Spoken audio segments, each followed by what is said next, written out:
Peace and love to the gods and the goddesses. I go by the name Black Poet, act like you know it, and I am here with another artist of the month. This time we are rocking with, the one and only Jamar Marreign. yes sir, if I had the fucking little machine shit, Drop one of Clues bombs. You feel me? I'm excited for this one. Likewise. I've told you this before, but I'm going to reiterate it. You are a direct influence into how I learned to throw events. You know, the collective originally was just going to be an artist group, and I was going to build myself up to get booked at other people's things. Being an artist, I realized you have to have a lot of do-it-for-self energy, or you're going to maybe possibly get shafted. And I didn't, in the beginning, I didn't know exactly how I was going to go about it. And the professionalism with which you do your events. Like, I mean, everything from the backdrops to the lineup, the flow of the event, the entirety of it. Yeah. I am not going to say I stole your shit, but I might have stole your shit. That's cool. Yeah, I really appreciate what you do for the artist community in the underground, no doubt. No, thank you for that, bro. I really appreciate, especially moments where like people compliment the professionalism. Yeah. When it comes to the Night Sound Sleep experience, because that's something that I definitely take pride in, because I know that like it's a lack thereof in a lot of other spaces. So like even just the last show we just had, like I had an issue with like 3 of the artists, and I was just like, yo, I've been professional with y'all this whole entire time. Like you can't knock that. Like give me the respect that I deserve, type of thing. Shit. So no, I appreciate that, and I also don't mind inspiring. You know what I'm saying? Like I feel like a lot of people have that mindset of like you just said, you stole my shit, type of thing. Like no, like I love the fact that, you know, like Night No Sleep can inspire other platformers and other creatives to, you know, want to create platforms or do anything, you know, when it comes to this space. Word. And I'm glad to be here. Let me make sure I give you your props as well. Like I told you off camera, you know what I'm saying? Like I think that you being in this podcast world is like so great for you, bro, because I know that you are really knowledgeable and intelligent, and you have a lot of substance. And I just think you're doing great stuff, bro, for real. Thank you. I appreciate that. So I'm grateful to be here. Thanks for the platform. I've gotten that more than once. Somebody was like, you should stop doing music. This is your call. I'm like, oh, let's slow down. Yeah. Thank you, but no. Yeah. There was something I was going to say. You were talking about Nights of No Sleep. I mean, there's so many angles I can go into. I don't want to do your entire background and life story, but I do like getting the artist's inspiration. So when you were young, did you know you wanted to do music, or were you just a creative and music kind of fell in your lap? So I always wanted to do music. My biggest inspirations for music is my big brother and my grandma. So I always tell people that my grandma gave me 2 things in life that no one else can ever give me, and that's music and God. I used to like sing at church with my grandma, and like she just Great was so voice, by the way. musical. Like, a great mix. No, you have a great voice. Oh yeah, very thank deep, you, bro. very rich. Go ahead. Thank you. And even speaking to that, like with the voice, like my big brother had a very like dope like radio sounding voice. KJ1. And he was a rapper. His name was Bankroll Keith. So like, pause. We on this? This fan. We on this? Hey, you about to turn into a whole meme out here, big dog. It is what it is, bro. It is what it is. But yeah, they were definitely my biggest inspirations when it comes to music. So how old were you when you were in the church?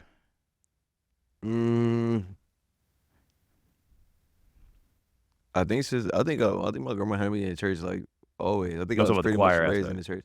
I was never in a choir, so I would just like sing with my grandma. Okay. So like there was a time, I don't know if she did this multiple times or not, but I definitely remember one time specifically where like my grandma got up for a testimony, and then she turned it into us performing, and like I was singing like with her, and like moments like that.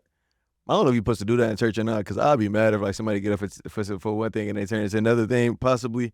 But yeah, me and my grandma was in there singing during our testimony. So like she started off with her little story, and then she like, and I'm gonna get into this song type of thing, and then we just full-fledged performers. Like right after that, we had practice and everything, like, you know.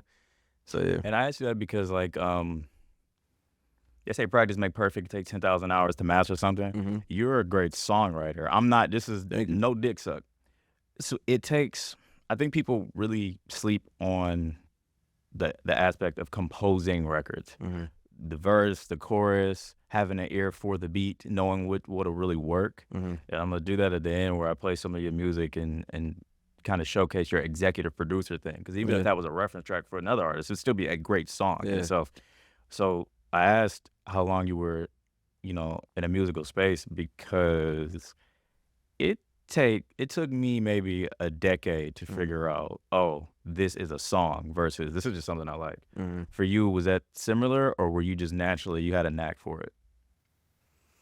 It depends on who you ask, man. If you ask the old me, I'd be like, man, I always had it, yada, yada, yada. But like looking back, I remember like there were so many people that I was around, especially when I started like really going heavy with like my shows and stuff, and like my shows was like really going crazy. There were so many people I was around that could put me in position, and they wasn't.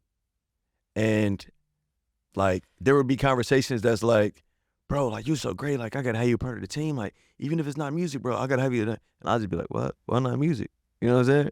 And I would think now looking back though, it's like I wasn't ready. Like I probably was so dope in all these other spaces, but my music just wasn't what I thought it was at that time. Like I thought I was, you know what I'm saying? But like now looking back at certain songs, I'm like, man, that wasn't it. You know what I'm saying? So like now I feel like I finally got to a space to where my artistry does speak to a level that I'm proud of no matter what. Even as time passes, like my old songs, I could still be like, I'm proud of these records, you know? So I feel like it definitely came with time and came with, you know, the growth as an artist. Like you trial and error certain things, you know, this work, that doesn't work. And I'm happy that I have been able to be in spaces to where I feel safe to create and to try new things and be vulnerable on music or try another genre or whatever the case may be. I think that those things has helped me to become the songwriter that I am today. So you do a myriad of things, but I'm going to limit it or shorten it to between being an event, because you're more than a promoter or host. Event coordinator. There we go. I'm looking for the word. Event coordinator and an artist.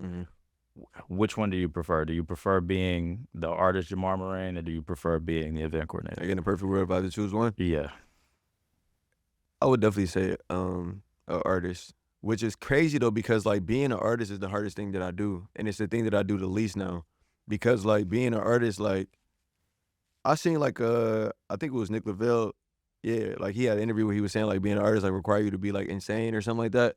And it's so true because it's like we're constantly investing so much money and time into something that just might pop, as opposed to like all the other things that we do that becomes like lucrative right away.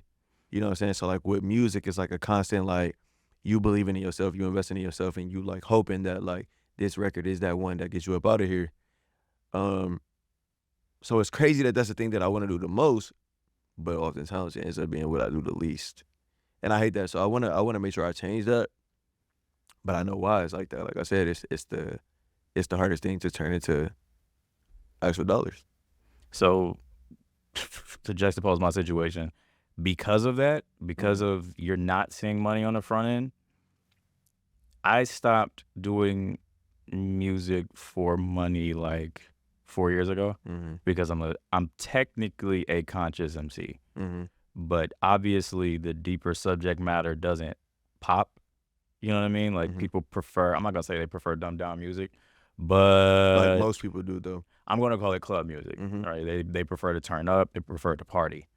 And for a while it bothered me because it felt like I wasn't speaking from my spirit. And the more that I was doing that, the more I lost passion to do music. And I thought about it like, well, why am I trying so, if the Most High gave me this gift to express, why am I trying so hard to catch one or have this popping single or be a mainstream artist? If that's not my lane, then get out of it. And the more I stopped thinking about mainstream and commercial success, the more I enjoy just being an artist. And opportunities come kind of as a byproduct of self. I don't want to get into this whole law of attraction shit, but you know, your core frequency does attract what it is you'll see in your life. And I've preferred that so much more. And what's crazy is in doing that, I get more opportunities versus when I was going, let's chase let's chase this, that. I never went so far as to do auto-tune or rap on the ATL beats because they're too slow. I can't do that BPM. That's not my vibe. But like I was kind of trying to find that hybrid version of it. It's like, fuck it. And it works better that way. So I'm not going to say don't chase the money. I'm saying I feel like for somebody like you, all it would be is you deciding, okay, no events for 6 months. I'm about to drop an album. I'm going to work with these artists and these. You have 85,000 connections. If you wanted to, and you did that full throttle, sky's the limit. I think for me, it's just more so like just trying to find a balance. Like that's like the biggest struggle, but like it's definitely a challenge that I have to like figure out because I think that it's such a huge need for it in my life, and just it's going to ultimately lead to like greatness in every way. Word. All right, fuck all the pretty nice shit. Yeah. Because I have a grievance with the underground. Okay. And I'm not sure if you share this grievance or you hear other artists do it. It's the pay to play conversation. Yeah. It's the artist promoter space. Because I guess we're two people, you, me, Mache. It's not a lot of people that are promoters that are also artists. And it's a weird space to be in because we can get booked or we can do a slot for somebody else. And then we also offer the opportunity for artists to do that. And I hear a lot of pushback. I'm trying to be a little politically correct, even though this is no PC radio. I'm trying to be a little politically correct. There is a lot of pushback on the promoter side where it's like, okay,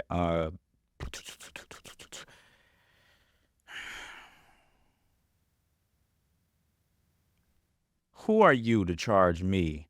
I'm this hyper talented act, but not giving the promoter, the curator of the space, their flowers, their credit for what it is that we're providing, which is you, person with no actual audience, creating the a platform. Opportunity, not just to perform, but to build up your practice. You don't do this often, so you might think you're a good performer until I give you a 10 to 12 minute set and you realize you're winded and can't move and you're losing your voice. So I mean, there's 1,000 things with that, but like for me, when I do for the culture, instead of just a regular showcase for the culture, I make sure there's always food, free. There's nothing to buy. That's what's up. Because motherfuckers be drunk and I don't want anybody to go home fucked up. And out of all of the things, I've thrown some events that were not as coordinated as they should have been, and I'm fine with. I think I did your first event with you. You did, And that I was remember an ordeal. We're not going to talk about it. But so you see me when I'm not in my square, and for all the grievances that you could throw, that's great, and I appreciate that because it reminds me or shows me what I need to work on. But the only person that's ever given me flowers for something like that that's a positive was Tenino. You mean? So just for you, shout out to Tenino, no doubt. For you being in both spaces, how do you feel about people that are anti the pay to play situation, that are they're just kind of shitting on the host and the promoters? That's what I'm seeing. I feel like when it comes to that, and I know that that's always a conversation when it comes to like the artist scene, but it's really like a damn if you do, damn if you don't type 100%. Of thing. Because I've been in both sides. Like there's been a point in time to where Nights No Sleep has charged artists to perform, and there has been chatter, and then now we're that's a nice way to put it, chatter. Now we're in a space to where we're not charging artists, and you're still getting the same pushback. There's still just artists that doesn't appreciate it, or artists that will give more to the other spaces that they are paying them that, but yet you lucky I'm with you. I want to talk some shit at the shows that it's like, even though the show I just had the other day, when I told you I had like an issue with like 3 of the artists, like I literally told them like, y'all didn't pay to perform, but you being difficult to work with, and like you coming into the show and you like breaking rules and stuff like that, but it's like we're creating a platform for you, you know what I'm saying? And I also when Nights No Sleep, like with me changing what it is that I'm doing, is because like I feel like a lot of these other platforms, you'll pay, right? You'll come and you don't feel value. Like you said, there's things are not in place, things are not organized, things are not professional. You don't understand. It's all over the place. I want to cut you off. No, go ahead. I've gone to shit the goddamn lineup doesn't exist. Yeah. They just throwing niggas up there. Hey, didn't you pay? Hey, come on. Yeah. The fuck is you talking about? Come on, my people not here. Yeah. I'm not in the space. I'm a performer. I have to and then go. Like, you can't just be like, hey, my nigga, you chilling in the cut, get your ass up on the stage. And then if you don't go where they want you to go, you get skipped over, 6 niggas go in front of you. Now you in this bitch till 12:30. Or even spaces to where there is a lineup, but based on who you are and how much pressure you apply, like you getting bumped up and moved around, and because they're behind on time and they dick sucking certain people. Like, I've seen that happen plenty of times. 100%. Yeah. But go ahead, you were saying something about that. But just more so, just speaking to like how, like I said, you damn if you do, you damn if you don't. 100%. Ultimately, you know, it does cost to put together events. So you do want to make sure that you are, you know, paying for certain platforms if that is the structure that they have in place. And if you see value in it, you know what I'm saying? Like, ask yourself if you see value in that platform or not before you know, hop on Instagram Live and complain and try to bash somebody's platform. So 2 things with that, right? A, cooperative economics. I always believe when it's a black person, and that goes into spirituality and consciousness, but again, if there's a black entrepreneur, we understand we don't necessarily have the, what is the word? Foundation. Some of us is creating generational wealth right now. We don't necessarily have the foundation and the financial literacy and the business sense of people who have been in this game for 100 years, 150 years. Look at somebody like Trump. Trump is a 3rd generational wealth type of person. His grandfather was a boss in the 1800s. Yeah. So when you're looking at us create, I'm not saying if we're doing something unprofessional, just take it on the chin. I'm saying give grace, right? There is something called keeping shit in-house. If something happens with a host and it was kind of, I'm not going to say anybody's name, I went on once, I was there from 9 to like 1 a.m. I signed up first. Everybody got put in front of me. I went last. It was 7 people in the room. I ain't going on IG Live and cuss that person out, because the way that it happened, and I watched, that was one of the first events that they did. It happened like that. It wasn't malicious. You know what I mean? So I'm not going to fuck their whole brand reputation up because of something that they didn't do on purpose. You know, and after that, it was love. After that, now I get the feature, and this person is a great artist. So I mean, shit, fuck it. One hand watches the other, quid pro quo.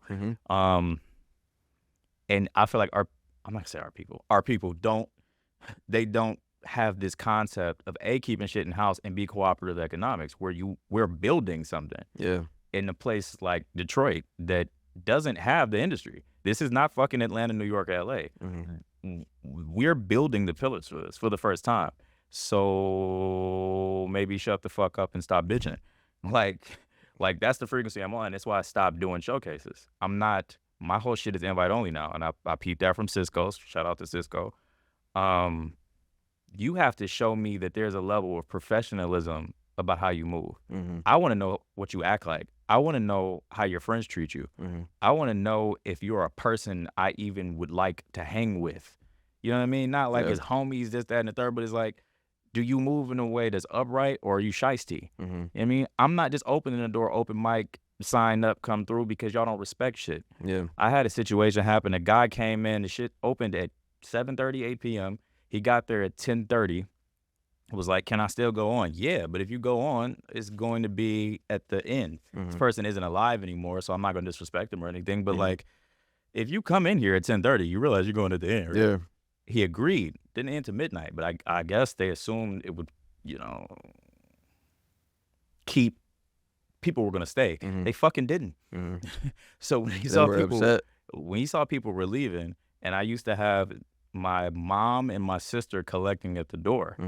He kicked a pan. I did not see this. I would have lost my mind. He kicked this big pan of garbage, and water flew all across the place in front of my mother and my sister. This is like, you know, trash. Oh, no. Now, I did not see this because the Most High loves me.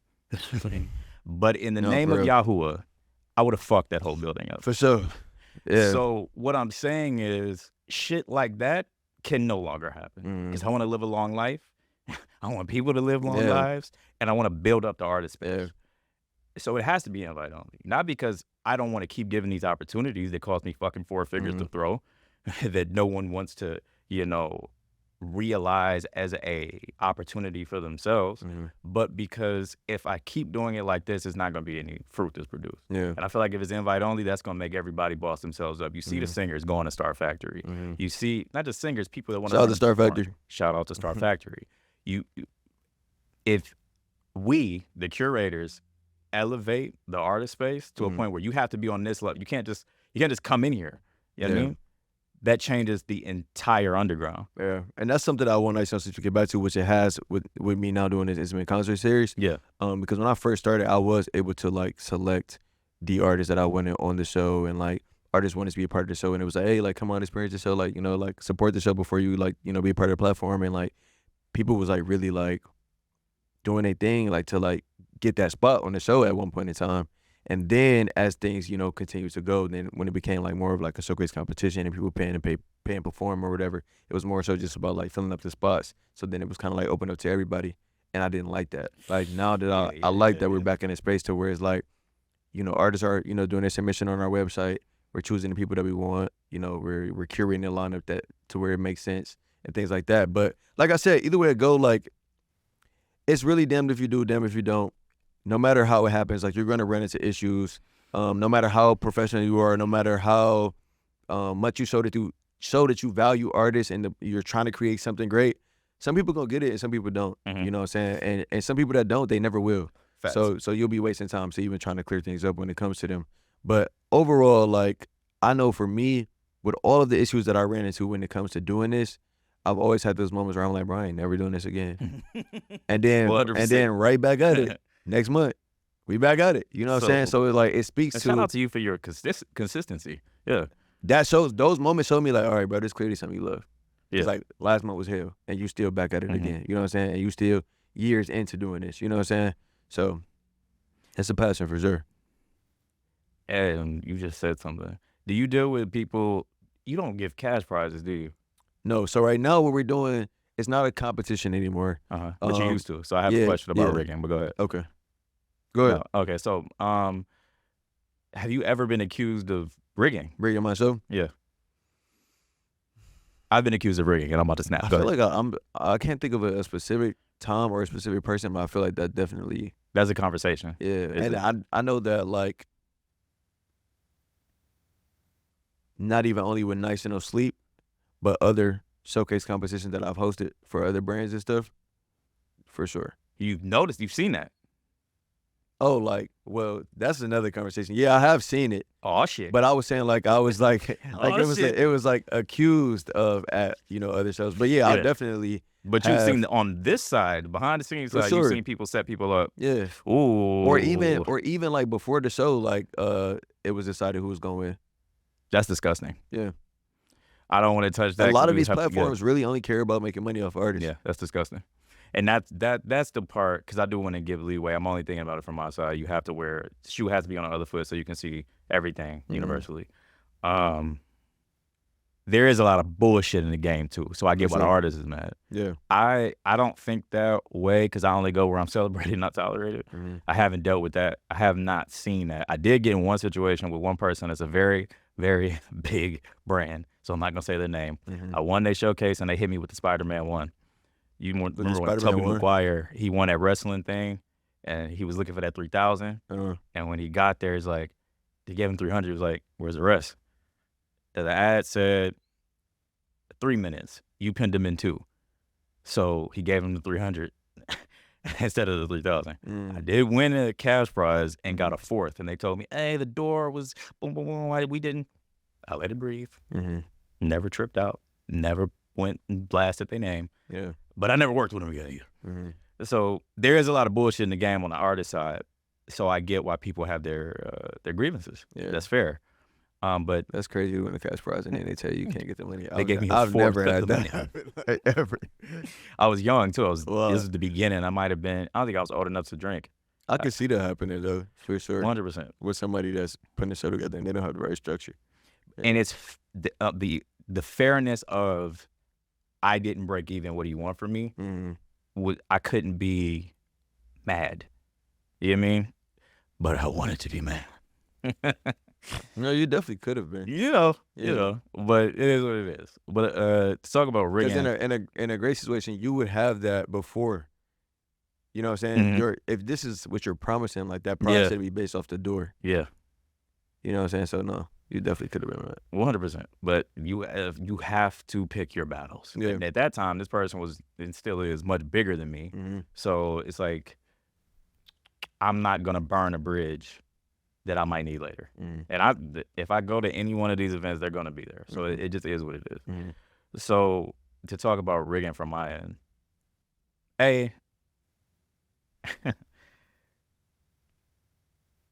I can't talk about numbers and you talk about breaking even and getting surplus, but we're basically just breaking even, and sometimes you see some surplus, but you're investing for tomorrow. It wouldn't even the type of money I'm giving away versus what I'm investing.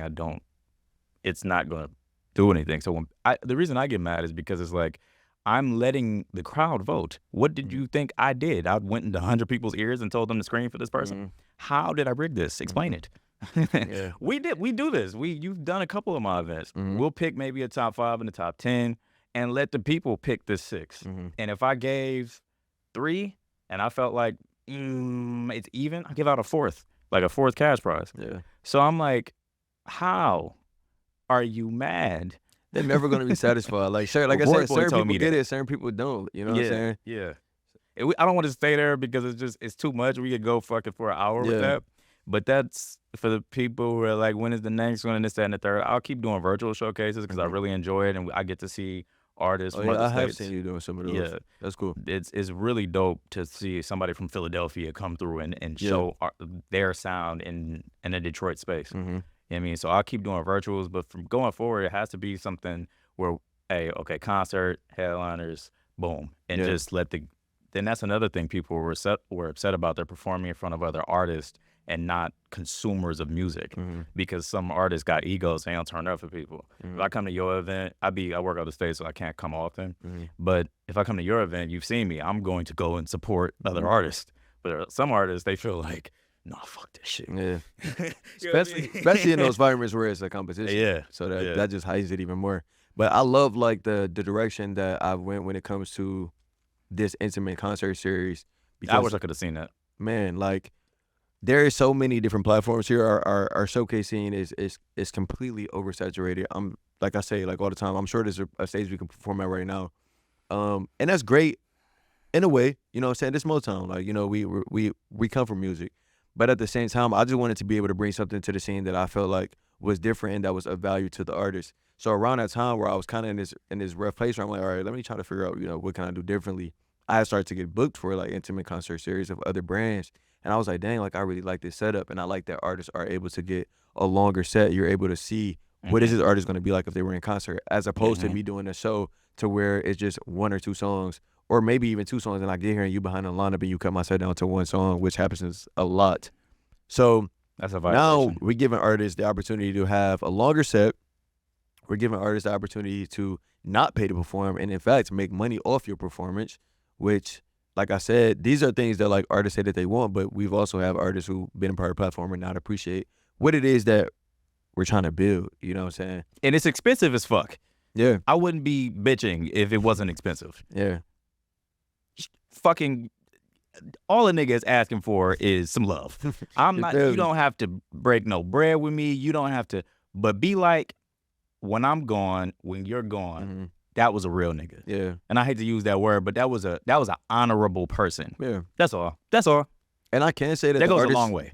The artist that has been a part of Nights No Sleep this year has definitely been appreciative of the platform 100%. and like have really enjoyed their experience. And that means a lot to me because I really care about the experience that I'm creating for everybody, like the artists that's involved, the sponsors, the vendors, the staff, like everybody. And I do feel like we have been able to create that experience for a lot of people. So the good definitely outweighs the bad. And I'm really, really proud of that. And let's thank you, because I don't want to put all that energy on the detractors and not talk about the people to support.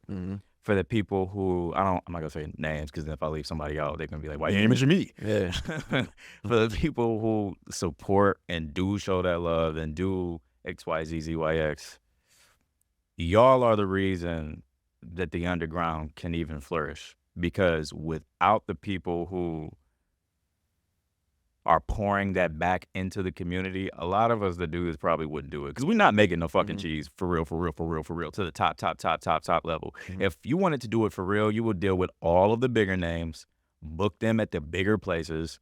Like, I don't know where it was that Kodak Black and Future was at, but whoever did that, I know Roy was a part of it. What they did as an investment group is the move. So if you can put an investment group together for 4 to 5 figures, 5 people, I don't want a big flex right now because I'm not that type of person, but let's talk a little business without putting out specific numbers. Let's say you have mid 4 figures and I have mid 4 figures. We can get whoever the fuck. Let's say 2 to 3 other people have that same John. Now we're talking about Future. Now we're talking about T.I. Now we're talking. So now let's get the person that has the venue. Invest 2. So now I'm not giving you your John, but you're investing. We're throwing a concert series for real. Now we're giving out slots to the underground artists to be openers for whoever. These major artists, yeah. If we wanted to play it like that, do you think that would be hard for you? No, so I actually just had a conversation of Nights No Sleep doing like bigger shows. Yeah. Because, you know, like at one point in time I was like booking like local artists and like celebrities and socialites to either host a show or like perform at the show and giving artists the opportunity to like open up for them type of thing. And like I said, what we're doing now is kind of like in a different direction than that. But I do want to start doing like one-off shows that is bigger. I don't know like the frequency of like how often I'll do it. Because it's expensive as fuck. But I do want to like get back into that. I literally just had that conversation last night. So it's funny you brought that up. Ashe. And synchronicity. The reason I'm saying that is if I wanted to tax, we could tax. It's not a difficult thing. Going the intimate route where you're building shout out to Teflon Karan the Don. What I Rock Local is doing is what the Wave is. They're building a community. It's a village. It's not just we gonna tax the shit out of everybody. They're giving people the opportunity to commune and express art. That's how we change. You see this YNS shit on social media. So they calling it the young niggas. These young niggas is fooling, and you got 14-year-olds, yummy Sanderfers, going around and just, fucking joining gangs and blasting niggas like they're just on tip right now. How do we change that? I'm not doing music just to do music. I also want to have some type of goddamn cultural impact, a little bit. I'm not Martin Luther King. That shit's steep. But we can do a little bit, right?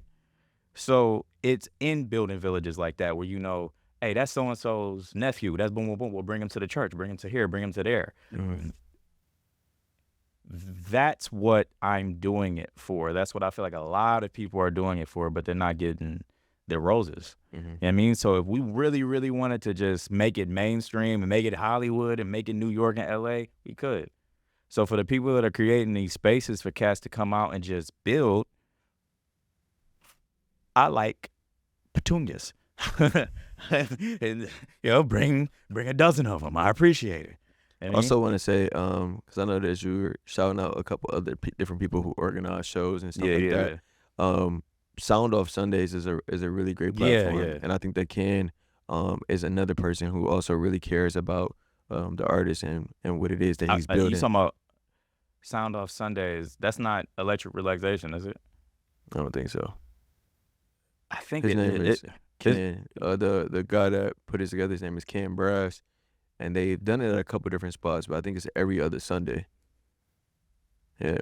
It's a cool platform. It's a cool platform. And he chooses like, I don't know the exact title of it, but it's like an artist that he like highlighted or like spotlighted, like a spotlighted artist a month or whatever.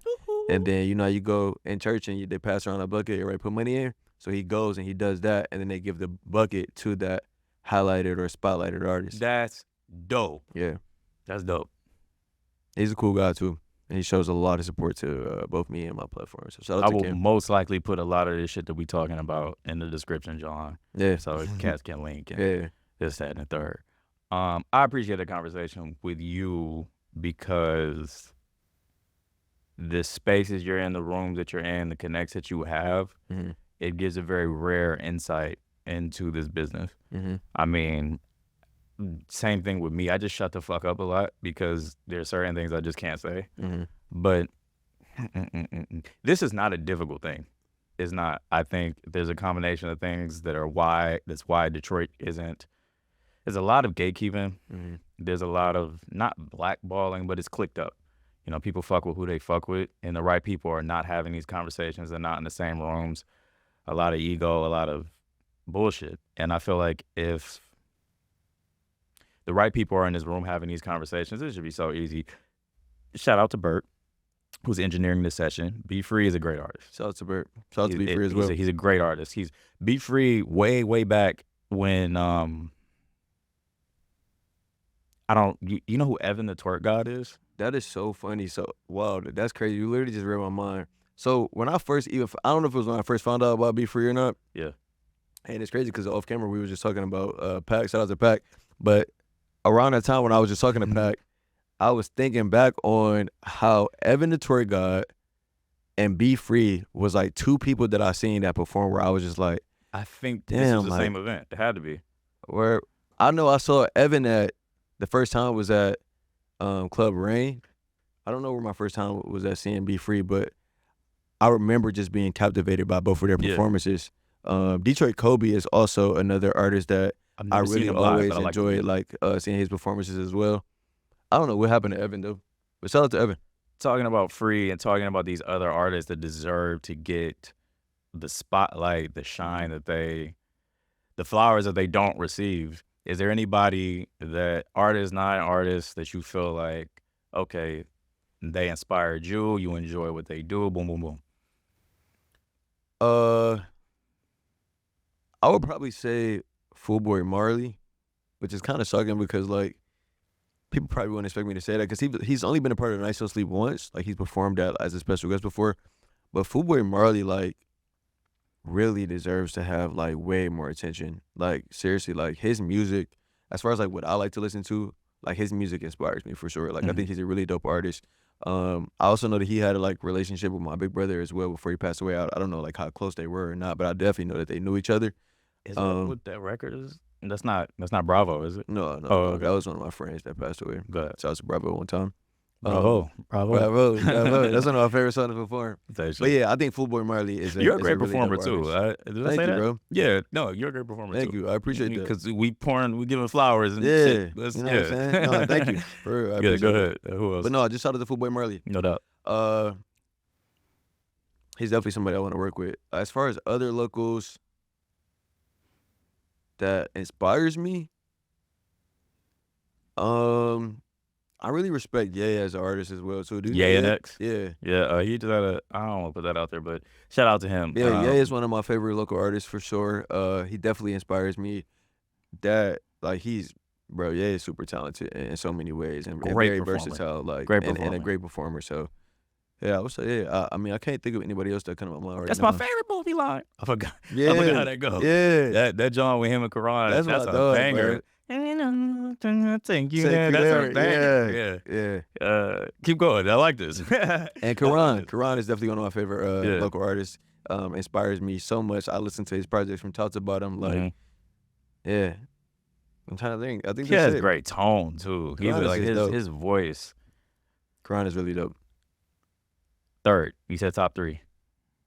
No, I was talking about something else on like overall. Like I wasn't talking about music scene when it comes to. Oh yeah, get into that then. Okay, so like when it comes to like I guess just overall business, the people who inspire me the most, Detroit locally, like my big three is djbj. Shout out to very humble. Man, I swear so to God, successful. I love BJ so never much. Was arrogant. I look up to BJ in a lot of ways. BJ was one of the like first person that was in position that I was around. So he will always be like like whenever BJ is around, like I get nervous. Like I see to like want to make him proud of me type of thing because he's been able to witness my journey type of thing. So I definitely would say djbj. My uncle Dre, who was managing djbj at that time when I first met. Oh, DJ you BJ. a Nepo baby. Okay. What's a Nepo baby? Nepotism. It means somebody who's related to somebody in the industry. I'm fucking with you. So yeah, he's not my real uncle, but he like uncle for real. Like he really family for real. Yeah. So my uncle Dre is like a huge influence on me. Like he's a great inspiration to me. Like I respect him business wise. I learned so much from him. And then thirdly would be my big sis Randi, who's not my real big sis, but like my industry big sis, Randi Rossario. Yeah, so I was working with Randi at Oso Radio. I had a internet radio show on there called No Sleep Radio as an extension to the NNSFD brand. And over the course of the years of me working with her there, and then even now where we're at, like we've just grown so much to have like such a big sis, little brother like type of relationship. I have a question. What's up? You did this. Mm. I have people that fuck with Kid L. You obviously fuck with Oso. Yeah. I was gonna leave that shit alone. Yeah. You said her name. There are some people giving her some backlash right now. But I think a lot of times we look at artist names and not humans, like their character, who they really are. You know her on a personal level. She rolled for you when you first came out. Who is she as a person? You know what I mean? Like you can be the person who shows the heart of her. Yeah. You know what I mean? So who is she as a person? So people can get off her dick a little bit. Yeah. I think there's a lot of people who be on Randi like that though. Just because like she is just she's dope as hell, but she's a different kind of being. And I feel like she also like is just really just headstrong. You know what I'm saying? She's a smart, intelligent woman and she's gonna stand on business. And she also don't really like take no bullshit. You know what I'm saying? So I feel like because of that, you know, a lot of times she may rub people the wrong way. But from my experience, and I've experienced Randi in a negative and positive way. Like our first two encounters was horrible. Like we laugh about it now, but like we started off rocky and we formed this relationship that, like I said, is like, you know, big sis, little bro, and we've definitely been iron sharper than iron. Even with the whole Kid L situation, I can't fully speak to it because I don't know what it is that she was speaking to, but I do know that whatever it is that she was speaking to, it was something that, you know, clearly rubbed her the wrong way and that she didn't like that he was doing. I think she said something about like him, I don't even know to fully speak to it. I know that she made a post and there was something that he did that she didn't like. And I do know that when that happened, there started to be a lot of people who was coming in his defense, like trying to speak up for Kid L. And the reason that is because they're before, without her, there were people calling him a culture vulture. A culture vulture, and he was in the game. I watched him grow. Yeah. He was a comic. I didn't even know he was going to get into a podcast space. He was doing skits like Jack I watched Funny. Kid L grow. Yeah, so that's I think where a lot of that comes from. Yeah. Because there are a lot of people like, no, he's not Vlad. He's not trying to pimp the community for money. You know what I mean? He's not trying to lock niggas up with incriminating interviews. Yeah. He's just a regular dude. Yeah. So I think a lot of it is more so that, and then she's kind of taking the brunt of the people saying he's not a culture vulture. Because when you have a guy that's been building for 7 years, he's made relationships too. He's just not as big. So I don't think that's probably something if they see each other, that maybe they'll dap it up. Yeah, that's very easy to squash. I just wanted you, because I know y'all been tapped in a long time. Yeah, possibly. And I would hope that there is some kind of good end result. Yeah. I do know that she's capable for sure. Because like I said, we didn't have the greatest, you know, introduction. And I mean, for the most part, from what I see from Randi is she's just completely, you know, down. You know, like I said, she's standing on her shit, but like she's also down to earth, and you can kick it with her. And from my experience with Kid L, I don't know him to the same degree. I have I never met him from afar, like, you know, coming up and stuff like that. And we've met multiple times, but it's always been like, what's up, bro? I'm da-da-da. Nice to meet you, you know, here and there. But yeah, hopefully there is some kind of, you know. I think it will be. This is, again, when you got people that are at that level, you're going to go in a room and talk. Yeah. It just is what it is. So you can either hold a grudge or let it go, and that's not no real situation. It's very easy to be like boom, boom, boom. And just shout out to everybody that's working hard to create their platforms and build up their names. Like both of them are two people who are, you know, in great position. I can't keep locally. Jamar Marreign is the most professional artist. He's the most media trained artist. He's so ready for the game. That was great. No, I be trying to be. I really want to be who I really am on No PC Radio, but I'm with you, and I appreciate this. And I'm learning too in it. So thank you, because you navigated that beautifully. My dog. You navigated that beautifully. It wasn't a gotcha journalist question either. It just kind of came up. Was that it on the business tip? I know you said djbj, Randi. Yeah, that was the 3. Yeah. Shout out to djbj. Shout out to Randi, Rossario. So we were talking off camera, and there were some questions I had about when you first came out, right? Mm-hmm. And that's in the Black community, it could be a bit taboo. Yeah. Were there people who distanced themselves from you in the underground? Understand?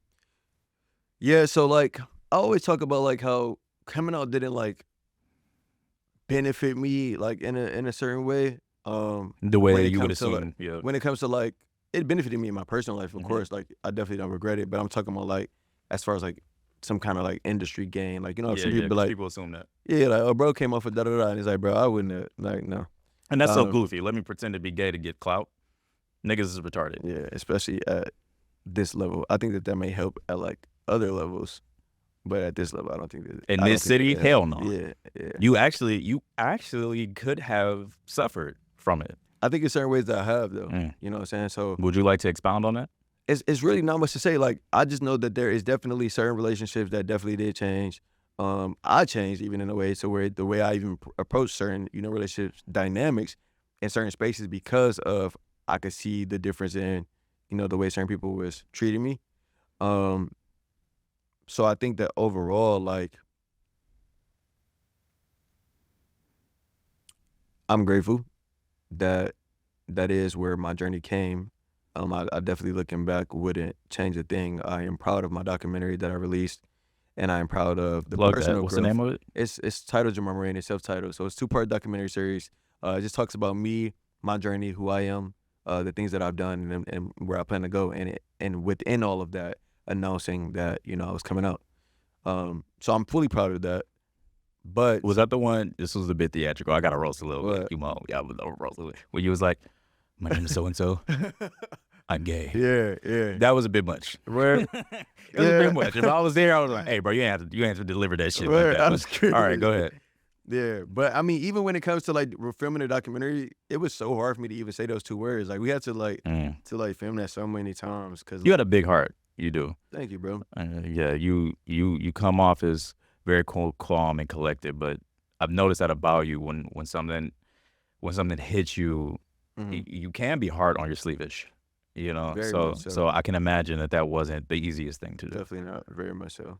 And that's the other angle. And I'm glad those people, because when you ask the Most High to remove people who aren't authentic from your life, they will disappear. But I am very curious on you being raised up in the church, being raised as Christian, then realizing you're gay, I guess, throughout your life. Because some people know it very young, and then some people know it when they're much older. How was that as a class? Because no one ever talks about it. Yeah. Honestly, it wasn't really a huge class for me because at the end of the day, like, I mean, granted, it was a conversation, you know what I'm saying? So, like, even when I came up to my family, like, it was definitely a conversation to some degree of, like, yeah, you know, we have a Christian background and yada, yada, all of that. But like I said, to some degree, it wasn't a huge conversation. And I also know that, like, I know who God made me as, you know what I'm saying? And I also do know that, like, my God is a way more understanding God than, my you know. God is an awesome God.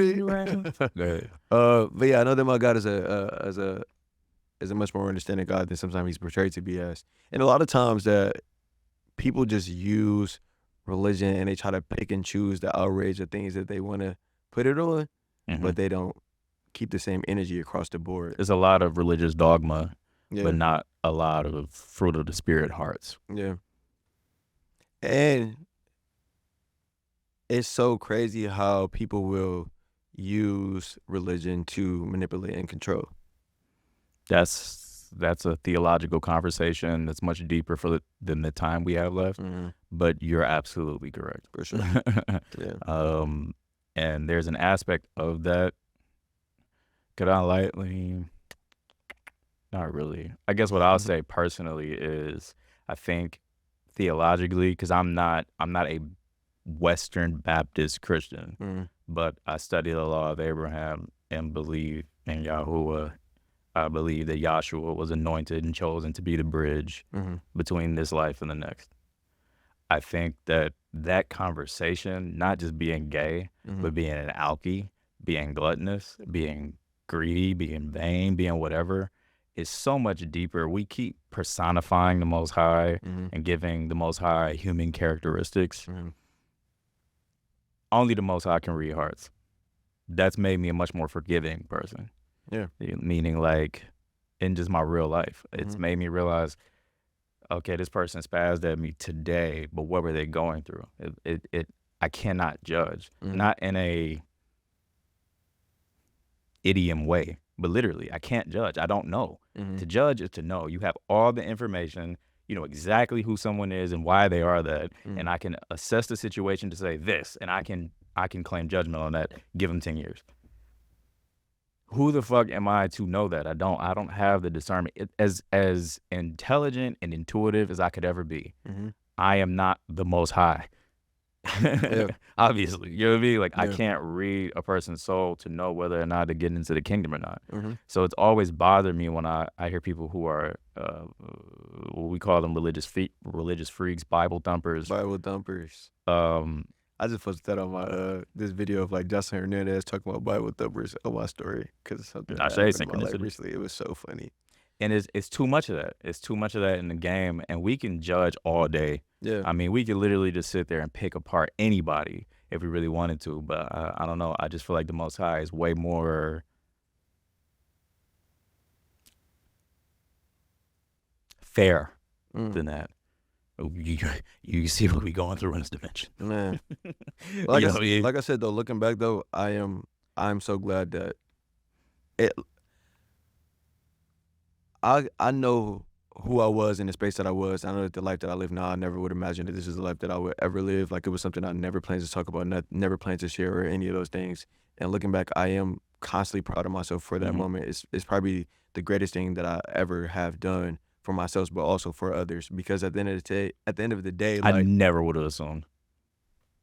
I would say thank you, but I don't know if I can take that as a compliment. It's like, meaning, that's a whole other conversation. Yeah, because it's a reason why I don't want to take it as a compliment. Okay. But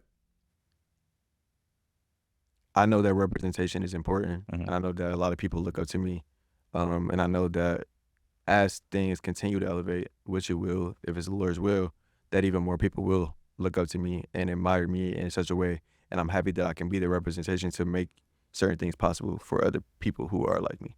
100%. Ooh. I wish I had a little John. That deserved that. Yeah.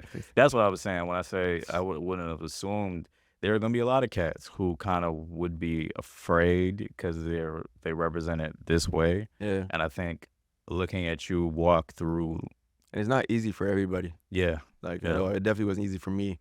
And I think I said this in my last interview too. Like, you know, a lot of times people are like, bro, it's 2024. Like, bro, you don't know what people are taught. You don't know like what people's family background is. You don't know like that's still very new. How people feel about themselves overall. Yeah. So like, it's tough. It's tough to navigate. So shout out to anybody that is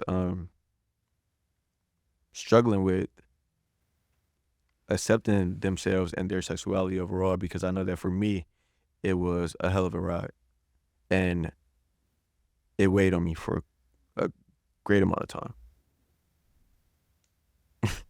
The awkward silence is crazy. No, because it's just more. One day we gotta do this just to do. It's so funny that there's a lot. Everybody in this room was saying that they was hot, and now that we talk about this, I'm hot as hell. I was not hot this entire interview. Now I've been sweating bullets. Like, dang, sweating bullets. That's a song. Yeah, bro. Like, it's just so many angles with that I would love to cover, and I don't have time for it, so I have to bring you back. And I appreciate your honesty, and that's something I've always respected about you, your transparency and just how raw you are. Yeah. We met early. Very. And you came in the room. This is in your You remember where we met up? As Bianca Bad Let Us Be Great showcase. Okay. At the Bullfrog? Yeah. Okay. Shout out to the Bullfrog. Shout out to the Bullfrog, man. And that was a nice space. And so many great memories there. You came in with these big ass dark sunglasses and a long brown peacoat. Yeah. And you walked in like Wesley Snipes in Blade. Word. You had this cool ass black man walk. Yeah. You know what I mean? And you walked in the room like you commanded the room. But then getting to talk to you, you're not. I always tip my hat to people who are connected, but they don't walk like they're above everybody else. Respect the CEO and the janitor. Yeah, for sure. So that's just, the bouquet I want to give to you for being just real. Yeah. You know what I mean? Appreciate that. And this is a terrible segue, but I want to ask you something worldly. Okay. This is a current event going on, and I'm pissed about it, but I want your perspective because I can talk myself later. But right now, Super Bowl is coming up. Kendrick Lamar is going to get the spot. Yeah. And it's in New Orleans. A lot of people feel like it should be Wayne because he's one of the pioneers of hip hop, one of the most influential people. All these littles that came out, all the tatted upness, all the dreads, all the auto-tune rap. Yeah. Whether you think that impact is good or bad, the fact is the impact is an impact. Yeah. So he's not getting that position. What are your thoughts on that? So, for one, let me say this. Wayne is the greatest rapper of all time. Wayne is one of my favorite rappers. I got him top 11. Top 11? Okay. Wayne is one of my favorites and has also birthed the career of my other favorite artist, which is Nicki Minaj. Okay. Growing up, I was like a huge... What, that was my favorite artist? Nicki Minaj? Yeah. I saw you post that, but I didn't know she was your favorite artist. Yeah, she's definitely like number one for sure. I've always been like a huge Lil Wayne fan. I was a Young Money fan. I used to be on like the Young Money fan site every day when I was like in middle school and all that. So I understand people being like, damn, like, why not Wayne? I also understand that, more recently there has been moments created when it comes to the Super Bowl that added to why this is even a conversation. Usher being in Vegas after doing the Vegas residency. Dr. Dre would have been in LA. So I get why the conversation became a conversation, and I think it's a great conversation. I think if Lil Wayne was to do the Super Bowl halftime show, it would have been an absolutely amazing show.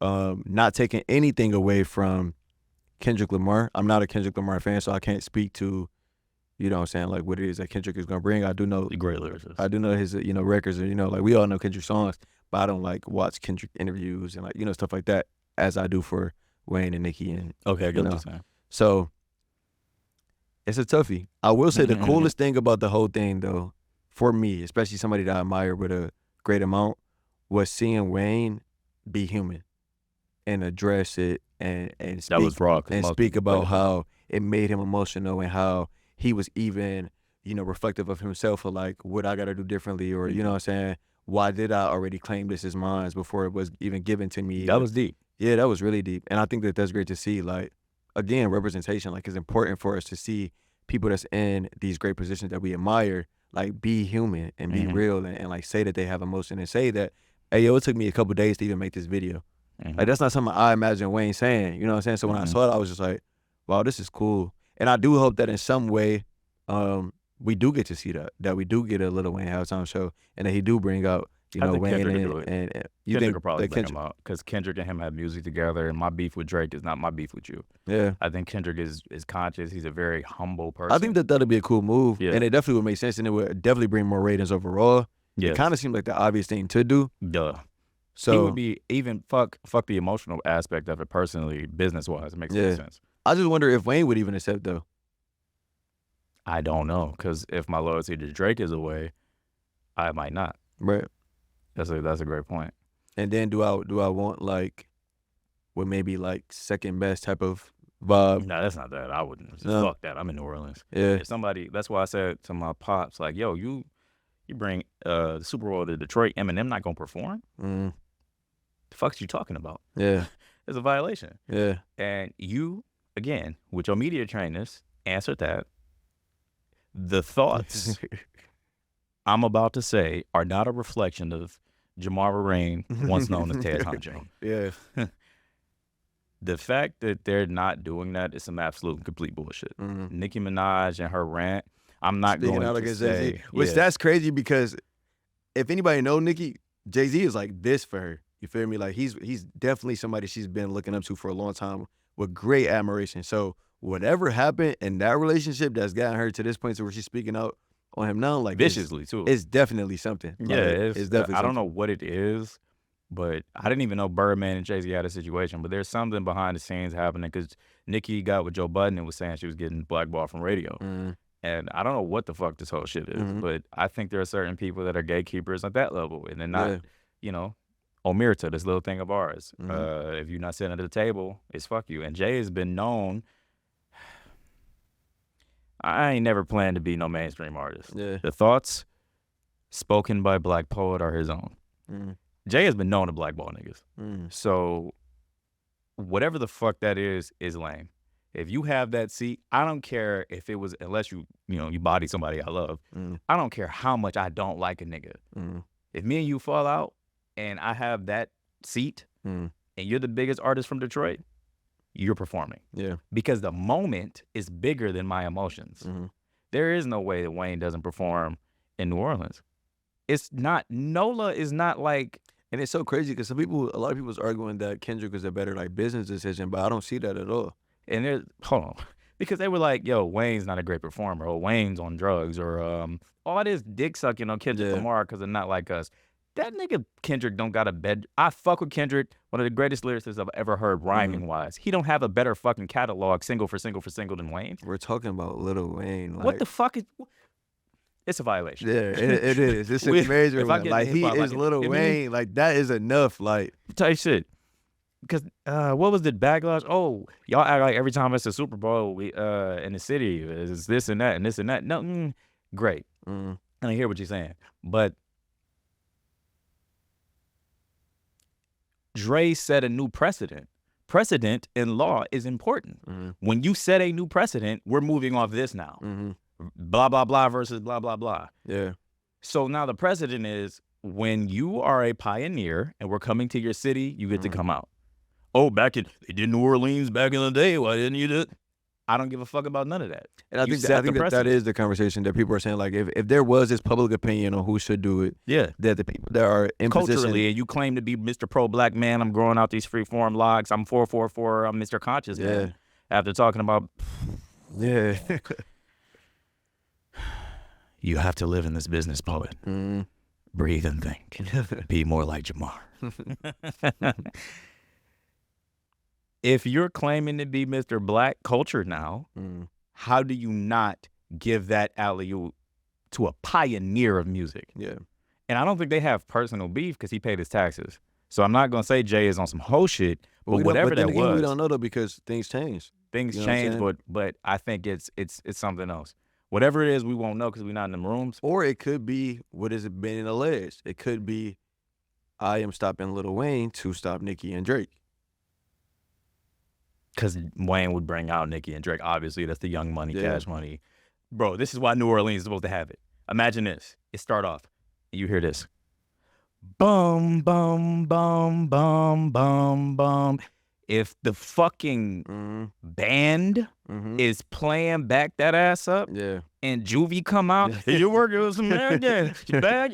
It'd be crazy. The Lil Wayne house also would definitely be crazy though. They full. Nigga, it's gonna be electric in that bitch. Why would you not do that? Culturally, why would you not do that? I hope to see it soon. Hold on, I'm a petty nigga. If it was me and I'm Wayne, I'm about to rent whatever the biggest fucking stadium outside of where the Super Bowl is gonna be is. On the same night, guess what we're doing? Cash Money, Young Money reunion. But them niggas is not me. If it was me, that also just wouldn't make sense though. Why? Because all you would be doing at that point is selling out of a venue. It's not as big as a Super Bowl stage. So what? As many tickets as I can take from you. I'm a petty nigga. If it was me, I'm taking as much cheese as I can, and I hope you don't break even. I hope you don't break even. I hope the niggas that bought the ticket anyway don't come. Just so that bitch look empty as fuck. At the Super Bowl? At the Super Bowl. It's not happening. It's not happening. But I'm a wishful thinker. If it was me. I want to get into some shit before we wrap, man. We've been talking, we've been chopping it up. Like I said, I want to bring you back because there's things just outside of who you are that we could bounce frequency off of for forever and a day. Yeah, I love the platform, bro. I love to come back. Thank you. Is there anything specific I want to touch with you? Because I wrote this shit down. Nigga podcast, give me a break. I wrote this shit down. We touched on everything. Here's what I'm going to say. Detroit is evolving, right? And before I do Poets Picks, because this is Artist of the Month and I want to play some music from you. Oh, yeah. I'm excited for that. Detroit is evolving. It's starting to become a great artist space. Dame Dash is fucking with Detroit. There's a whole bunch of people are fucking with Detroit. There's so many odds on us. We have so many dope artists that is constantly coming from here as well. And I'm not going to say what I think because I can do it on my own. But for you, what would your advice be? As all these eyes are coming in and I'm saying, yo, we need to start having ciphers. Ciphers are bills, like not rap ciphers, but bills, just like this. Bring the right people in the right room and start building this village together like that and be lockstep because it's going to become that this is the new Atlanta. Yeah. It might take 10, 15, 20 years, but what they did with the Q line changed the city. What they're starting to do when they did the draft, they brought it here. What's happening to Detroit is I love this city, monumentous. No, for it's real. always been beautiful culturally. Yeah. But now whoever has all the money is investing here. Chick-fil-A is coming to this bitch. Like when you start to see franchises and Hennessy and all these different brands coming to this bitch, it's a different thing. Yeah. And whether you buy a building or you do this or you do that, you should tap into it and get some of it in the front. Yeah. My grandfather invested in DirecTV before it was DirecTV. He died, but he still gets royalty checks from DirecTV. It's only like $225 a month, but guess what? 225 times 12 is. Exactly. Not a flex. But I'm saying that to say, not a flex? Because I don't want people to think that I'm arrogant. Yeah, Shout out to your granddad. For real. Rest in peace, Charles. Yeah, for real. By the way, I think we're cousins. You know Kamar? We got the same cousin. Yeah. Kamari. Yeah. There we go. Because I saw him at a family reunion. I met him as a grown man. And he was like, I was like, yo, I'm going to something. Yeah, we had that conversation. Yeah, we do got the same cousin. He was like, yo, this is my cousin. I'm like, the fuck is you talking about? Yeah. So, you know what I'm saying? 6 degrees of separation. If we have these bills, imagine how often that type of shit happen. I like you as a person, regardless of this. The fact that we're related is the most high in synchronicity and all these other things. But like, let's say we were related and you were a dick. I wouldn't give a fuck. Yeah. But you're a pure soul. Yeah. So imagine if we having these bills, we get like a space that we can meet at like once the first and third Thursday of a month. This bitch will turn into Black Wall Street. And that's what I do the collective for. Yeah. You know what I mean? So that was the only John I wanted to make sure I say while I'm in front of you because you have that same entrepreneurial mindset. Yeah. And now I'm going to get into your music. Bet, let's do it. Shout out to Bird on the 1s and 2s over there. Yes, sir. Looking tired as fuck. You need some caffeine, sir? Type shit. All right, man. I'm already plugged into this bitch. I think I'm plugged in. And so Poets Picks are my favorite. When I do Artist of the Month, I want to highlight the artist's music. So this is so cool, by the way, bro. So I appreciate it. I appreciate moments where, you know what I'm saying, I feel like my art is being seen and valued. You know what I'm saying? So thank you for that. No doubt. Jamar Marreign. And this is how you know this is not dick sucked out. I don't do it when it's not a thing. Yeah. Like these are songs I actually ride around to. Yeah. If I don't fuck with it, I'm not going to play it. No, go ahead. So I actually enjoy what you do musically, and I'm going to do it randomly. So if we're Poets Picks, I'm resituated because I changed it on you. Yes, I did do that. No PC radio, goddammit. What do I want to do first? Poets Picks. I'm excited to hear. This is my favorite song. Is it so it's only Jamar Marreign? Okay, but this is my favorite song. Pull up a Tez Hacho song and I started cringing in here like, bro, why would you play this? This is my favorite song from you because of what it sounds like. And I'm gonna ask 30 and 30. Boom. Okay. I didn't know this started like this. when it started, I didn't even know what it was. I'm like, damn, like 3 songs came across my mind. I thought it was weighted at first, and then I was like, 31 weeks. But no, it's not even that. And I just want to vibe. I don't want to fuck podcasting, bro. Like, let's just be here, man. We here. Yeah. Jamar Marreign, Yes, a.k.a. sir. Tez Honcho, man. Thank you for coming through. For sure, my dog. What the fuck just happened? Okay, I can tell someone's hurt you by the way you don't trust me. And that nigga was stupid, cause he ain't realized that he was lucky. You said they wanted money, they just wanted to fuck me. I just wanna come through and give you some company. Now I'm lucky, cause you stare at me and tell me you love me. And I just wanna give you different. If you my time right, I wanna teach you, help you get your mind right. Will you support me? You see I'm on my grind, right? Stand beside me, have you shining in the limelight. And this is something new, yeah I get that. But when we make it through, we say we did that. Get you high, we ain't rolling up them zigzags. I give you wood, yeah I love it when you throw it back. Been there about just since the day that we met. I love your smile, man, I swear it's the best. Everything I wanted, yeah, you made me feel blessed. So many memories we ain't never gonna forget. I've been committed, I've been focused, I've been devoted. They did you wrong in the past, yeah, they left you broken. Tell me what I gotta do to show you I'm not joking. You said this shit feel like magic, where the fucking potion? Trust me some more, so I ain't got no reason to ever doubt you. You rhyme so well, bro. Thank you, And I bro. swear it's the truth when I say that I got you. I honestly really feel like I'm lost without you. No secret, baby, I'ma tell the world about you. Shout out to my engineer, Sam. You know Sam? Sam Watson? He's an artist as well. I follow him, but I've never met him. Great engineer. Wait, hold on. Is she gonna come on? That back and forth. Yeah. Shout out to Churro World. Shout out to Trill. Big world.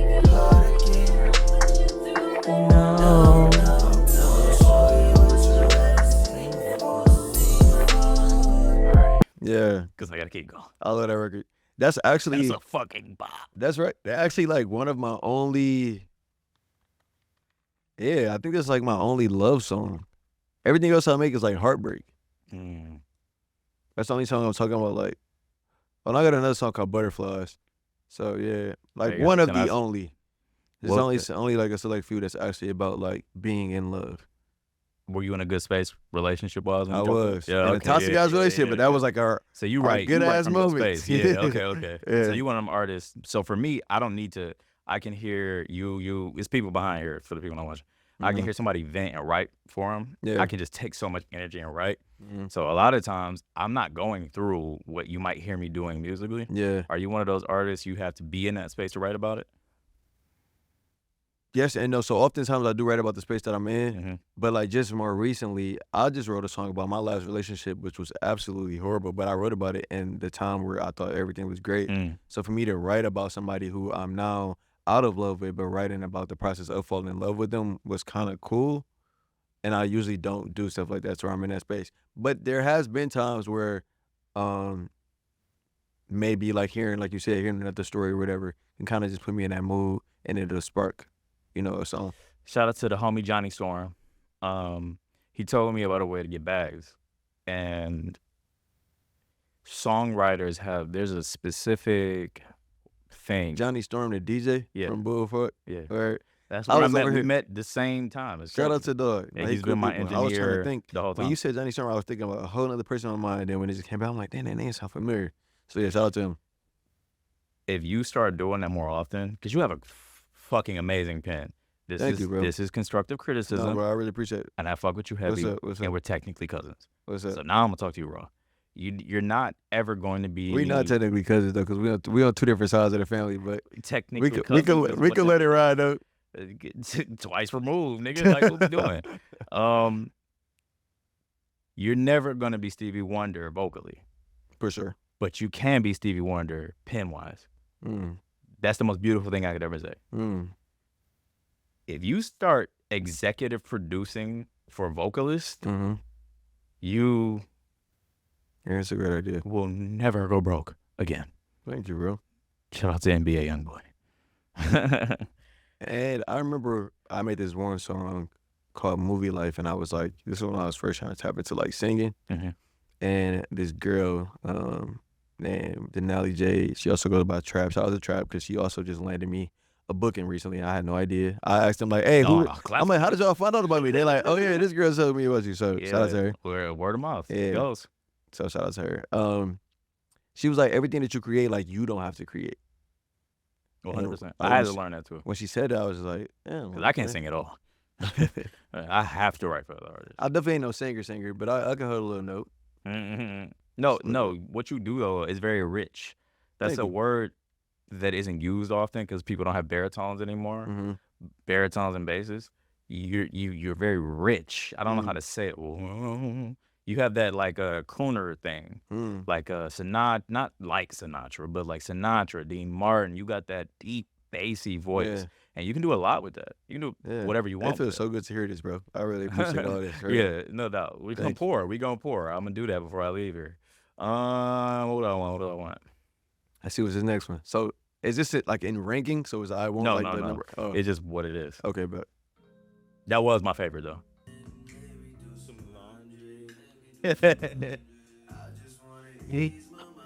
Quit my dust and put this song behind me. I just wanna great. I wish you would put some backers on that bitch. I ain't gonna lie. I have performed it with a female. You like that. The highs on this bitch is crazy. Yeah.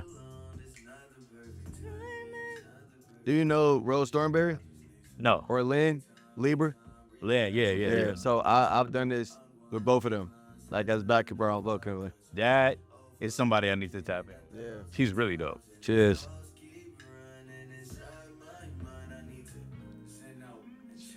The reverie, I'm gonna throw my pen out. Deep breath in and out, let it air up. It's raining in my head, but it's clear up. Is that my shadow's gonna live when it's dark out? My nigga. I ain't gonna know. And he can spit. You can rhyme, bro. Like that's no cap, bro. Like I'm an MC. If it was whack, I'd say it's whack. You can write. You don't even rap for real. Yeah, you need to rap. Rap. Damn. I'm hating a little bit. No, I appreciate this, man, for real.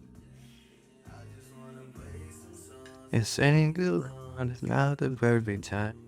Not the perfect timing. Yeah. You're doing that. Okay, you are doing that. I thought so. Because you got the ear. I know you would do it. Backing behind.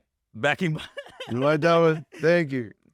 Yeah, thank you so much. Behind how you did this. What was the inspiration? So, believe it or not, this low-key is like a breakup song too. Wow.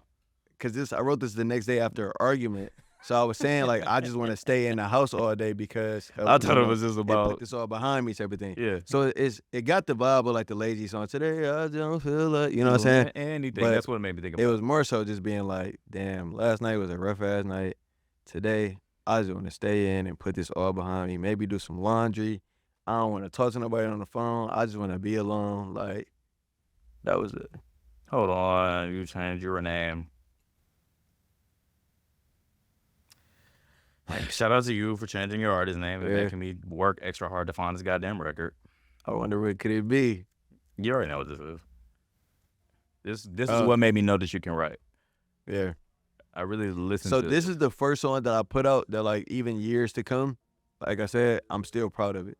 Like this is still a record that I perform. This is still a record that people bring up. And this song is like old as hell. But it's like a really great song. And I can't say that for a lot of my old material. I disagree. You've sent me references that slap. So I disagree. But you're a perfectionist, so I get what you're saying. Conversations in the diner. Looking at the timer, goddamn, I even sent you a reminder. But you ain't no replier. And now I'm getting tired. Probably so relayed back in the recliner. You done took 10,000 hours. You probably took 10,000 showers. You sent that text 3 hours ago. So why the fuck am I sitting here? I probably should just go. But I waited, and I hate it. And now you got me feeling so jaded. Come on, please, let's have a conversation. And please tell me why you feeling so complacent. Yo, please stop it. You out of pocket. Said you wanted real, now you got it. And as the clock ticks, I hear my conscience. It said, fuck it, I should've just dropped this. But I motherfucking waited. And now I'm devastated, cause I gave you my heart and you played it. See what you did, yeah, look what you created. I thought this what I wanted, swear to God, man, I prayed it. If this ain't what you want, then please just say it. You'd rather be with friends, they won't get faded. I should've stayed, but I sat there. And I waited. I waited.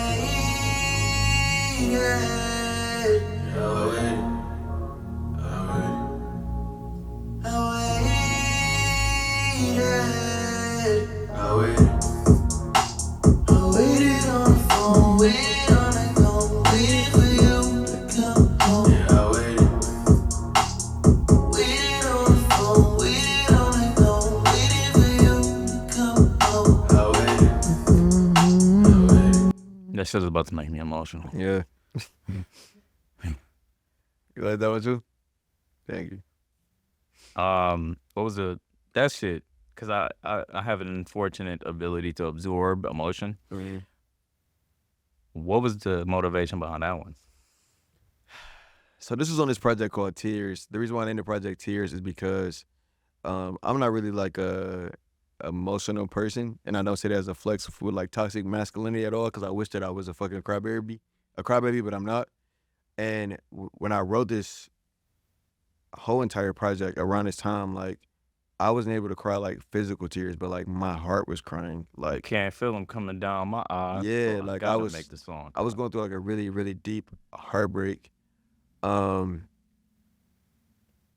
As well as this was a time period where I was really like figuring out myself.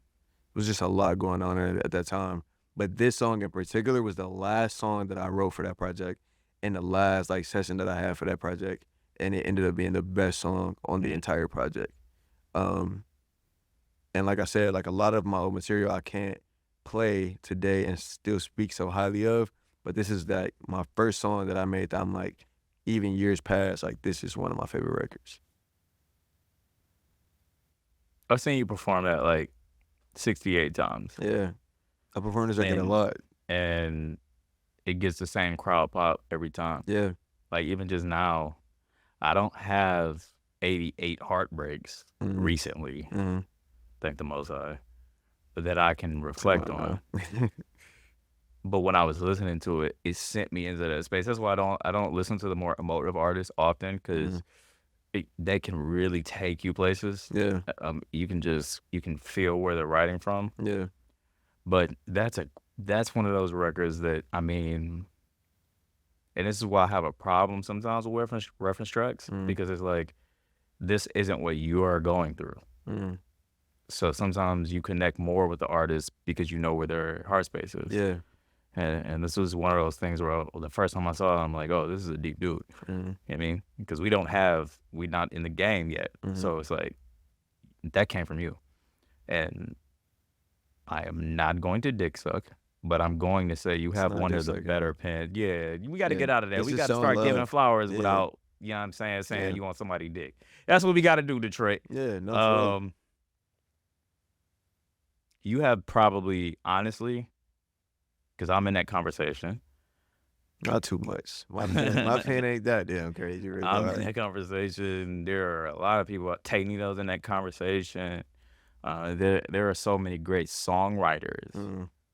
And you probably have, let's say I couldn't write. I'd feel very safe if you executive produce something for me. Right. If you can't, like Neo, Thank you. if you can't reference track and like, yeah, poet, I got a chorus for you. Hey, I got a beat for you. I'd pick that up. There's certain people. Hell yeah. But if you were to say that, and I wouldn't do it, I'm fucking around. Thank you, bro. I feel very safe. I could probably just plug a 16 and just go. So you would make a lot of artists' job very easy. Yeah. And I want to play Straight Drippin'. It might be the Most High that I can't find this. Let's see. I got it on my phone. Hold on. I do want to say another thing about Waited though, which I think is important just to like other artists in their artistry. The engineer that I was recording with at that time really created a space that I felt safe in to be able to start to experiment more in my music and be as vulnerable as those lyrics are. How did he do that?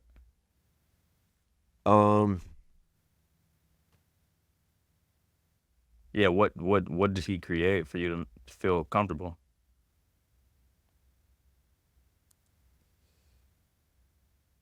It's tough to answer that. It's deeper than what Which we're sounds talk weird, about here. but it's tough to answer that. But I was safe. I felt safe. So that's why I made the song. I found it. This is the record that I liked from you. I don't know where it's from. I'm just straight. You're gay. We're friends. I'm gonna roast. This was the gayest shit I've ever heard on wax. You was like, that's one of my songs? Yeah. You was like, nah, let's get the lube. I turned the song off. I fuck with you heavy. Cause I visualize lyrics. You just saw me do it live. Oh my God, man. You said, what's that record? You know what I'm talking It's about? been a minute. That's the name of it? Yeah. That's a great song. It's the first song on my self-titled project. Yeah. You know you got that space rhyme. Yeah. Yeah. Let's get the lube. Oh, no. We can go ahead and turn it off. Oh my God. Great song. No, thank had you, to bro. delete that bitch. I'll fuck with you heavy. But, Thank you, bro. Let's see. But wait, I do a great job of making sure that my music can be listened to by Straight niggas. Yeah, like You do. I don't ever, The one time should you balance. decide to be intimate like Frank Ocean when he said, boy, oh boy, I'm thinking about you. Like, the one time you decide to be intimate, I'm not going to be like, fuck this whole catalog. Yeah. But that for me, because I saw You can what still you were listen to talking that whole about. song though and not think that it's about You're the same sex. right. Yeah, like But I know you. but do you though? Because I might be, you know. Oh, okay. That's fair. Yeah. That's fair. Hey. Hey. Nigga might take your bitch. Hey, It's you know, fair. yeah, like, It is fair. come on. It's a dope record though. Is It that is. one of the top 5 or No, it would have been. It but I would've been, deleted but it. that- I was that one pumping it line- because you know you ride around. one You line, don't he hear said the I gotta lyrics. come One out of time I there. was in the truck, nigga. I was delivering a fucking John. CLA. Boom, boom, boom. Let's get the lube. I was swirl. That shit bang though. Oh, it's going. How do I disconnect? Let's do it again. Living room. Got me sweating again. If anything else. Wow. Fuck it. We here. But we gonna get in it. We gonna get in the air verse though. Cause I guess where I'm playing it from. Boys tripping. She was yours till she saw me. Then she came with us. Great Lakes got me Facts. straight I was just playing off this. Detroit baller, think I'm Blake Griffin. Listen, I just keep coming with bars, can't finish my sentence. Yeah, it's you, then it's me. You can see the difference. We need a wet floor sign. These niggas be slipping. Cause my fit's so wet, think I'm washing the dishes. Tez, is that you? I'm sick, I got the flu. The door closed at 2. You still at the rendezvous? Hey. They like, is that you? You still with the same crew? Y'all be still sharing pictures, nigga. Them we're not. Them are not your shoes. That was kind of. So look, that shit is coming out. We ain't really drop that yet. That's a little, you know what I mean? Little reference track, John. It's so crazy. It almost feels sometimes, and I hate to say this because I don't want to add to the narrative of like I'm just completely different, but like it does feel like two different people at times. Vibrational Especially consciousness is a thing. Creatively, Yeah. like certain things that I've made back then in that space, I'd be like, damn, I don't even think I'm capable of making them, especially because Because what you want to talk about? Where you at in life? and the pandemic, bro. The pandemic Wow, that's allowed me. It's 2018, ain't it? I don't even know, but I know that the Yeah. pandemic allowed me to listen to what I desire. Mm-hmm. You know what I'm saying? And what that is the shit that I make now. Sad, heartbreak, depression shit. Like, my old best friend used to always be like, bro, all you listen to is depression shit. I'd be like, bro, I'd be happy as fuck listening to that shit though. Like, that's what I like the most. I listen to a lot of R&B. So when I listen to a lot of stuff that I made prior to that was like, you know, core rap, you know, I'd be like, dang, these are dope records, but it's like, I'm not in that space. Like, I haven't exercised that muscle in my brain, so it's no longer a strong muscle. Like, Well, let me it's give you so this, weird. right? Your braggadocio flex your shit rhyme is as nice as your introspective emotional rhyme. I want to tap back into that. Yeah, though. so it's just so hard for me the next time that you feeling like that nigga, too. freestyle. Yeah. That's how I've turned open verses poetry wise. Sometimes you just need to write. Open verse stanzas don't even rhyme all the way. Yeah. I look back at it, it's 3 pages of writing, but the thing is potent. Like, I'm gonna turn this shit into a song. Next time you feeling like that nigga, like a boss, write that shit the Write fuck it down. down. Yeah, I gotta And get then back turn to it that into a for song sure. later. Cause I You know miss what I that side of me. Yeah. Like, Cause for sure. I was listening to that bitch, nigga. You still at club closer too, nigga. You still at the pregame, nigga. What the fuck is you doing, nigga? Yeah. Let your shit, nigga. You was talking this shit on this Yeah. bitch. You know what I mean? Yeah, So go I'm ahead. gonna drop this shit. I got 2 projects. I'm gonna drop this shit after. It's gonna be so late. By the time I drop this song, I'm gonna be cringy. you might be gray a little bit by the time, cause I got albums. Oh, a little flex, light flex. My shit slap. Anyway, by the time I release this, it's gonna be so far removed from where you were then, but I think it'll still fit the artistry. Cause by the time I drop this, you'll probably be on already. On. From your mouth to God's ears. in the name of the Most High God. And that's how it ended. Yeah. Yeah. God damn it. Artist of the month. Poets top 5. Top 4. Top 5, yeah. Was it 5? I felt like that was 3. No, it was 5. Because the one I deleted. Huh?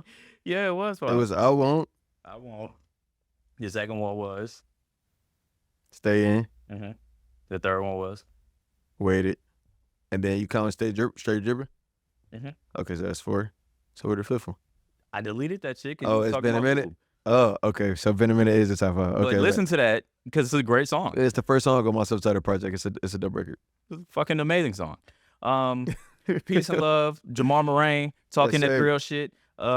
Thank you for coming through, bro. Real shit. Glad to bro. be here, man. Thank you for having me. I learned a lot from you, and I think anybody that's a sincere artist can learn a lot from you in the game. We were talking before a long time ago, and somebody said, "Hey, you should be a manager." We was at the Yeah. first time Karan and them did that the outside festival they do. What is it called? Was it Math Fest? Matt Fest. The first Yeah. Matt Fest we was talking. You're like, damn, another person said I should be a manager. Yeah. You just got so many things that you could do and be great at, and whatever you touch is gonna produce fruit. Thank So you so thank much, you for bro. coming through, bro. Peace and love to Appreciate the it, gods my and the dog. goddesses. No doubt, man. Yes, sir. Motherfucking No PC Radio, Artist of the Month, Jamar Marreign, Black Yeah. Poet. I'm out.